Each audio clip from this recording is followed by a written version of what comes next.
It's like everything else when it's just dumped in your lap, People say, "Oh, you're so strong." Like with this, doing all you've done and been through everything you've been through, it's just, I don't feel strong. It's just like, well, we gotta do this. Okay.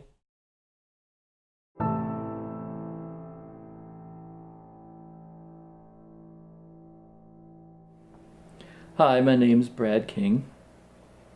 I was born in March 4th, 1961.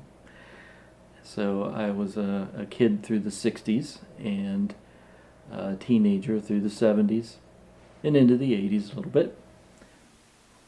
He was a very smart growing up, and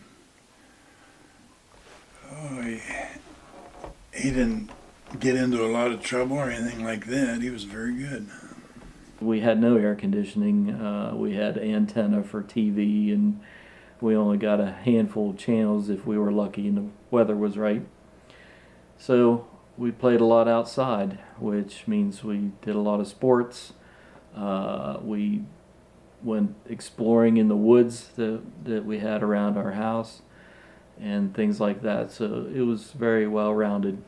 His mom spent more time with him, raising him, than I did, because I was working at the station. I worked 12, 14 hours a day.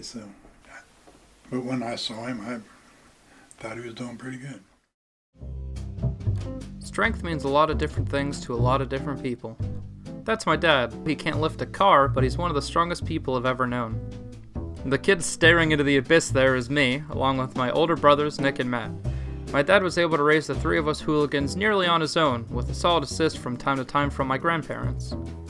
He always believed in the family model, two parents raising the kids together. Unfortunately, life, and our mom, had different plans.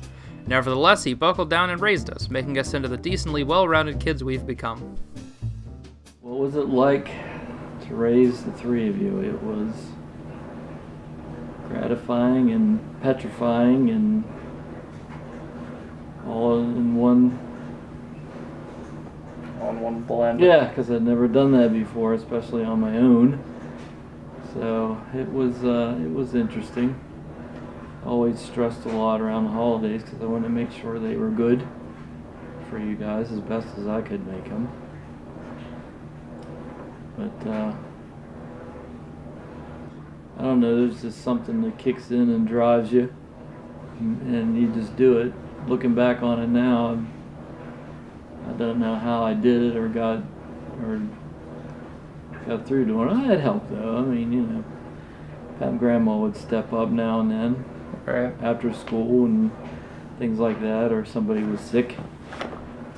She'd come up and stay with you. Or I'd always worry a lot when you first day of school. I'd watch you guys walk up the road. I'd be looking out the windows and Right. make sure you got on the bus and everything okay. I'd just worry. I knew everything would be okay. It's Sure. just what you do. But yeah, it was neat. I really liked the school awards programs Mm-hmm. because you guys were always getting recognized for that, and that always made me very proud. And few people would actually, congratulate me because of that, and that's a great feeling. If I had to recap really quickly, going back years and years and years, I don't regret anything with you guys. Never have.